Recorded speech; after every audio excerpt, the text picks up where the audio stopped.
Estamos de regreso pues para seguir analizando todo esto que ha estado sucediendo en nuestro país, y es que el día de hoy también vamos a hablar un poco acerca de la publicación, el de New York Times, en donde realizan una serie de señalamientos en contra del presidente Yamatei. El medio estadounidense pues publicó extractos de la declaración de un testigo a quien el exfiscal de la FESI, Juan Francisco Sandoval, habría tomado una declaración respecto a un supuesto soborno que habría entregado en la casa del presidente Alejandro Yamatei, según dicen, por empresarios rusos. Ante la situación, la oficina de prensa del Ministerio Público respondió que analizan las acciones a emprender derivado del testimonio que fue filtrado al medio estadounidense. Y pues para analizar un poco acerca de esta situación emblemática, vamos a conversar el día de hoy con Alejandro Palmieri y Arturo Miranda, ambos abogados. Bienvenidos, licenciados, qué gusto tenerlos con nosotros aquí.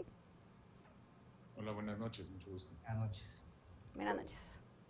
Buenas noches, el licenciado Palmieri, gracias por acompañarnos, y licenciado Miranda también. La primera pregunta es para el licenciado Palmieri. En este artículo del New York Times, que también se replicó en un medio aquí en Guatemala, todo se basa en lo que dice un testigo, y no un testigo, un supuesto guardaespaldas. ¿Hay evidencia más allá de lo que dijo este testigo? Porque al leer el artículo parece que el único delito que comprobado que se cometió fue el que pudo haber cometido el ex fiscal Juan Francisco Sandoval, a sustraer y llevarse evidencia de una investigación del Ministerio Público. Buenas noches, Nick. Hasta donde yo pude entender del artículo del New York Times y de la réplica que acá hizo la hora, entiendo que lo que hay es una declaración voluntaria, porque la FESI ni siquiera sabía de la existencia de todo esto. Se enteran porque de mutuo propio, por algún acto de contrición, probablemente esta persona decide que lo que hizo estuvo mal y entonces voluntariamente va a declararlo. Esta persona declara que, por cierto, no me queda claro si es guardaespaldas, si es un funcionario medio, bajo, alto, de las personas estas que dice que le dieron dinero al presidente envueltas en una alfombra. Eso no se sabe. Bueno, no solo fue, perdón la interrupción, no solo fue en una alfombra. Dice que, según lo que se reporta, estaba en una alfombra empaquetada. Entonces, había un paquete, adentro del paquete estaba la alfombra, y adentro de la alfombra estaban paquetes de dinero. Entonces, ¿cómo se pudo determinar que era dinero si estaba empaquetado? Eso estoy en la misma línea, porque esa es la primera pregunta que a mí me surge, ¿verdad? No quiero poner en duda esta declaración, pero por supuesto que ¿cómo va a saber él? A ver, si de veras es un guardaespaldas, ¿cómo sabe que iba adentro? A ver, yo no sé cuánta gente le dice a sus guardaespaldas o a sus mensajeros que va dentro del paquete que va a entregar. Pero en fin, lo que hay es eso, en efecto. Eso es lo que, esa declaración es la que sustrae el exfiscal Sandoval de la FESI. Él dice que la rescata, yo no estoy de acuerdo, la sustrae, se la lleva y ahora entiendo que se la ha entregado a autoridades de Estados Unidos, no sé por qué, porque ahí tendría que haber algún tema de jurisdicción, pero en fin, y además la ha compartido evidentemente con por lo menos dos medios, uno de Estados Unidos y uno de Guatemala. Estoy seguro que de esas acciones y de las declaraciones que hoy dio también a una radio guatemalteca, va a haber consecuencias, porque no se puede sustraer documentos oficiales, sobre todo resguardados de una investigación en proceso o en ciernes, sin consecuencias, ¿verdad? Usted mencionó, bueno, el hecho de entregar esta evidencia a funcionarios del Departamento de Justicia de Estados Unidos. ¿Cuál podría ser el propósito de eso? Porque esto no sería evidencia para condenar a alguien en una corte estadounidense. El artículo dice claro que se dejó el paquete afuera de la casa de la residencia del señor presidente, pero no se puede constatar que el presidente Yamatei recibió el paquete o si tuvo conocimiento del paquete que lo dejaron afuera de su casa. Exactamente, es bastante difícil. Lo que hay es una declaración que puede ser cierta, puede no ser cierta, y Pero solo con lo a que la, se dijo, ¿cómo sí, involucra al presidente? a la pregunta puntual tuya, ¿cómo puede servir eso como elemento para juzgar a un ciudadano guatemalteco, que en este momento es el presidente, vale la pena decirlo, en Estados Unidos? A ver, hay lavado de dinero, ese dinero luego, supuesto dinero, ese lo introduce el sistema bancario que luego lo traslada a través de la banca de Estados Unidos, el dinero provenía de actividades ilícitas de Estados Unidos. A ver, no lo sé. ¿Qué finalidad tuvo Sandoval de hacerlo? A ver, me atrevo a decir que jurídica, judicial, absolutamente ninguna. Política, tal vez. Licenciado Miranda, y respecto ya a todo esto que adelantaban y que adelantamos en la introducción, digamos, sus impresiones al leer estas declaraciones en este medio estadounidense, en el The New York Times, también un poco acerca de lo que ya mencionaba el licenciado Palmieri el día de hoy en entrevista. Juan Francisco Sandoval dice justamente que él decidió llevarse las pruebas a Estados Unidos y justamente que las entrega allá. Digamos, ¿qué implicaciones puede tener el haber hecho eso, el haber sustraído esta información, llevárselas a Estados Unidos y entregarse a las autoridades allá? Porque es lo que afirma hoy en radio el ex fiscal. Digamos, ¿cómo interpretar toda esta situación? Buenas noches. Mire, como decía mi antecesor, es muy delicado el asunto de que un funcionario público de la talla de un fiscal especial contra la impunidad y el jefe de esa fiscalía haya, en función de su cargo en ese momento, tomado unos documentos que estaban reservados, porque la ley contra la delincuencia organizada incluso dice que mientras no haya un imputado, las investigaciones tienen que estar estrictamente reservadas para el fiscal, la fiscal general, incluso solamente internamente, ni siquiera un abogado puede preguntar por esa situación mientras no haya un imputado. Entonces puede haber consecuencias severas para el actuar del fiscal, porque obviamente sustrajo documentos, entonces, pero siendo funcionario público. Que haya revelado, ya no siendo funcionario público, esta información, ese es otro asunto, pero cuando sustrajo los documentos, sí era funcionario público y esas actuaciones estaban en reserva. Obviamente, ese actuar que claramente él lo manifiesta expresamente ante medios de comunicación, hace evidente que una investigación tiene que ser abierta en la Fiscalía de Asuntos Internos y, como dijo mi antecesor, van a haber consecuencias y muy serias al respecto. Esto yo creo que tiene un tinte político más que jurídico, porque él está actuando más hepático y tratando la manera de ventilar la situación de su destitución a través de medios de comunicación estadounidenses. Si el objetivo era tratar la manera de buscar una persecución penal, aunque sea en otra jurisdicción, por uno u otro delito que es materia de la jurisdicción estadounidense, pues no se ventila en los medios de comunicación. Además, están poniendo en grave riesgo a ese supuesto testigo o colaborador eficaz en su momento. Incluso la ley de la materia dice que se tiene que guardar recelo y resguardar la integridad física de esta persona que está brindando la información, independientemente si las declaraciones son verídicas o no. Licenciado, muchas gracias. Le quería regresar a ese tema del propósito de entregar esta evidencia a las fiscalías en Estados Unidos. ¿Eso de alguna manera arruina esta evidencia que el fiscal Sandoval sustrajo, el ex fiscal Sandoval sustrajo de Guatemala? Porque se rompe la cadena de custodia de esta evidencia y no podría servir tampoco en una corte de Estados Unidos porque por el concepto que se tiene en la ley anglosajona de fruta del árbol envenenado. Si se obtuvo evidencia de manera ilegal, no se puede usar. Es correcto, incluso la ley contra la delincuencia organizada dice claramente que la violación de estos medios probatorios perjudican el medio de prueba y los hace ilegales incluso, porque no han guardado las formalidades de ley.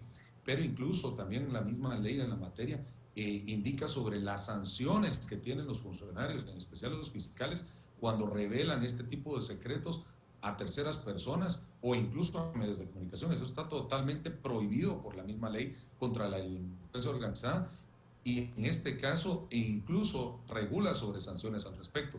Entonces, en ese orden de ideas, no solamente cometió una irregularidad en su función como fiscal en su momento, sino que además arruina la investigación, y eso también va a tener consecuencias para el exfiscal. ¿Qué tipo de consecuencias, licenciado Miranda? Mire, la ley de la delincuencia organizada dice claramente que tiene unas sanciones penales a las personas que transgreden este tipo de lineamientos que la misma ley implica. El artículo 70 de la ley contra la delincuencia organizada incluso tipifica penas de prisión para estas personas. Pero adicionalmente a eso, la Fiscalía de Asuntos Internos del Ministerio Público debe de investigar si existe otro tipo de anomalías como apropiaciones y retenciones indebidas, hurto de documentos, etcétera, etcétera. Qué sé yo, puede haber mil y una situaciones que puede investigarse, y las acciones que derivan del fiscal pueden derivar no solamente de la comisión de un ilícito, sino de varios.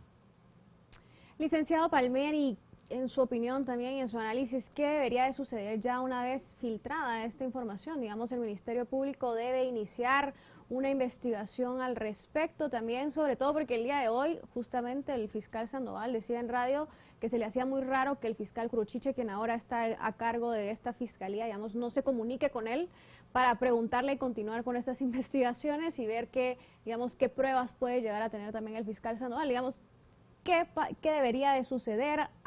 ¿Qué deberían hacer las instituciones? ¿Debería empezar el Ministerio Público una investigación al respecto? Bueno, vamos por partes. El exfiscal Sandoval no tiene que tener ninguna prueba. No tiene por qué comunicarse el actual fiscal con el exfiscal. La FESI es un ente, es una fiscalía que está bastante bien nutrida. Ahí quedaron muchas personas, varias personas, auxiliares fiscales, que debieran de tener conocimiento de esta investigación, y no solo una persona, la que ya no está. Imaginémonos que así fueran las instituciones, cualquier cambio de gobierno, cualquier cambio de administración, se perdería absolutamente todo. Y eso no es así. En la Fiscalía Especial en Contra de la Impunidad debiera de constar esa investigación. El problema es que por admisión propia del ex fiscal Sandoval ya no está. ¿Cómo va a ir el actual a pedirle al anterior que por favor sea tan amable de devolverle lo que debiera de haber dejado ahí y nunca haber sustraído? Es ridículo. Licenciado, sí. Perdón, licenciado, disculpe, cabal en eso me quería centrar, disculpe mi interrupción. ¿Serviría de algo si se regresara esa evidencia a Guatemala? ¿O arruinó el ex fiscal Juan Francisco Sandoval la investigación?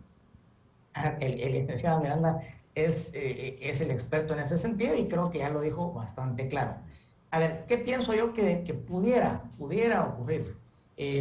Asumamos que esa información ahora ya no elemento indiciario de prueba, esa información regresa a la fiscalía. Pues el fiscal actual debiera de citar nuevamente a la persona para que declare lo que ya declaró, porque debiera de haber estado ahí, pero ya no está. Ese es el problema. Yo francamente no entiendo qué sentido pudo haber tenido el exfiscal Sandoval al sustraer esa información, esa declaración, cuando si lo que quiere es perseguir penalmente a un criminal, a lo que él cree que es un criminal, pues se paseó en la investigación. Por lo menos, si no se paseó, la regresa a cero. Tiene que empezar nuevamente. Y claro, pues ahora es bastante más problemático. Asumamos que es cierto, asumámoslo. Esa persona va a estar reacia a declarar nuevamente, a estar expuesta. Las personas que pudieran haber estado involucrados van a tomar medidas, sin duda, los criminales, para ocultar su participación. Entonces, el exfiscal Sandoval, por eso es que yo digo que no puede tener ninguna intención judicial su declaración, simplemente mediática y política. Y es triste, ¿verdad? Es triste pensar que así actúa ahora, porque durante muchísimo tiempo se acusó, con o sin razón, a esa fiscalía de actuar mediática y políticamente. Ahora lo que vemos es que así hace. Yo no sé si ahora lo hace por alguna situación de molestia, obviamente, pero le da argumentos a todos aquellos que dijeron tanto tiempo que así actuaba la fiscalía. Lo está evidenciando. Sí, bueno, con sus propias palabras. El regreso al artículo, el artículo lo que testifica esta persona, el testigo cuenta que otra persona que se llama Julián le dice a otra persona que el paquete que contiene paquetes, que contiene dinero, que lo que habían entregado ya les dejaba la puerta libre en la portuaria. Y eso es como se amarra presuntamente al presidente de Guatemala con este caso de corrupción. Es válido, es ya tercera persona. ¿Sí? En inglés se diría hearsay. No sé si se admite ese tipo de evidencia en las cortes en Guatemala. Mire, tenemos un caso muy concreto, en el caso de Caja de Pandora, donde una de las testigos nunca estuvo presente en los hechos. Simplemente ella dice que el extinto capitán Lima le cuenta sobre estas cuestiones. Eso es lo que llamamos un testigo referencial. Pero el testigo, como se connota en la doctrina y en la ley, le tiene que constar los hechos por medio de sus sentidos, el oído, la vista, es decir, tiene que tener conocimiento directo. Obviamente, la referencia sobre algo le sirve a un fiscal en una investigación para poder indagar a través de esta cadena de referencias, llegar a la fuente primaria. Para eso sirve el testigo referencial. Yo oí que Julián o otra persona lo oyó, entonces voy con Julián. Le pregunto, no, oí a otra persona que lo vio, yo voy con esa persona. Pero sirve para cuestiones puramente de investigación criminal, pero no para prueba propiamente en un juicio. Ese es el mal uso, como bien lo dijo el licenciado Palmieri, que ha hecho la FESI en los distintos juicios que ha participado, porque utilizan testigos referenciales como medios de prueba, y eso no se puede servir como medio de prueba. Puede servir para una investigación criminal para llegar a la fuente principal o primaria, no como fuente principal o primaria, como medio de prueba en un proceso penal. Lamentablemente, sí se ha utilizado, pero se ha mal utilizado. Eso no se permite en ningún tipo de proceso penal, porque el objeto de un proceso penal es la averiguación de la verdad y si ésta constituye un delito o no. Claramente se puede establecer de que si es referencial, no puede ser utilizado como testigo. Pero vuelvo a lo judicial. Independientemente si puede ser utilizado como prueba o como medio de investigación criminal, el fiscal Sandoval sí arruinó la investigación criminal en este caso concreto y además puso en grave riesgo a una persona que prestó voluntariamente su declaración, porque imagínense que se le resultan siendo verdaderos los hechos, esta persona puede estar en riesgo en su integridad física, incluso es por su vida, porque las personas que están involucradas podrían cometer eso. Esto es gravísimo. Una persona que llegue, por ejemplo, a indicar sobre la comisión de un delito grave, y esto sale en un medio como el New York Times y lo replican los medios nacionales, yo ya saldría corriendo del país la persona que fue a declarar voluntariamente. Y esto es grave para la institucionalidad y la credibilidad de un ministerio público que tiene que velar siempre sobre el resguardo de una investigación criminal. Esto es grave, severo y claro, tiene que perseguirse al responsable de esta atrocidad que se cometió contra el que lleva el monopolio de la investigación criminal, como él es el Ministerio Público. Una cosa son las personas y otra cosa es la institución. Y el señor Sandoval no es el Ministerio Público, no es la Fiscalía Especial contra la Impunidad, es un ex fiscal y él debe guardar la ética y el decoro, no solo como profesional del derecho, sino como ex funcionario público. Y él transgredió varios reglamentos, varias éticas, la ética profesional, sobre todo su ética como abogado, Licenciado como Miranda, fiscal, además de las transgresiones penales que pudo haber cometido. Licenciado Miranda, nos hemos quedado sin tiempo, pero muchas gracias, licenciado Palmieri y licenciado Miranda, por habernos acompañado el día de hoy. Feliz noche. Muy buenas noches, hasta luego. Muy buenas Hasta noches. pronto. Nick, pues un tema sin duda alguna controversial, habrá que darle seguimiento y ver qué sucede dentro del Controversial ministerio. se queda corto. Así es. Sí, la verdad yo me quedé con la boca abierta con el actuar del ex fiscal Juan Francisco Sandoval. no estoy metiendo las manos en el fuego por el presidente, pero solo que el ex fiscal admita lo que haya hecho, me parece muy grave. Así es, habrá que darle seguimiento al tema, habrá que ver qué hace también el Ministerio Público al respecto y si se inicia una investigación, pues ya podremos analizarlo más adelante. Así que muchas gracias por habernos acompañado el día de hoy aquí en A las 8:45. Que tenga una muy feliz noche.